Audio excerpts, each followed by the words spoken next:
Naintindihan mo na ba ang salitang tapat mahal mo? Pakawalan mo. Sa una, naguguluhan ako. Kasi siyempre, mahal mo nga. Bakit mo naman pakakawalan? Until na-realize ko na totoo pala ang ganito. Na kailangan mo nang hayaan ng taong gusto nang umalis. Kailangan mo nang pakawalan ang taong minahal mo ng totoo. Gusto mong maging masaya siya. Kahit hindi na ikaw ang dahilan sa ngipin niya. Yan ang pinakamasakit. Sa pagbitaw mo sa kanya. Sa relasyon, hindi lahat ng bumitaw ay hindi na mahal. Minsan bumitaw tayo kasi kailangan nating pakawalan.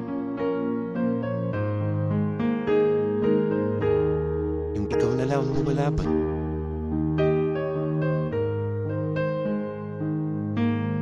Hirap ka nang iangat kasi. Hinihila naman niya pababa para ikay sumuko na. Kung ikaw ang aking tatanungin, pinakawalan mo ba? O lumaban pa? Ang hirap naman kasi lumaban kung ikaw na lang ang isa. Minsan, ang tao ay nag-iiba. Hindi mo hawak sila. Kapag hindi ka na gusto,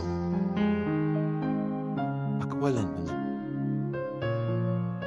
Kahit masakit, kahit alam mong ikaw ang masasaktan, at siya ay sasaya pag bitaw mo sa kanya. Mahirap, pero kailangan. Siguro naman, hindi na tayo magmukhang. Kung pagkakawalan natin ng isang tao,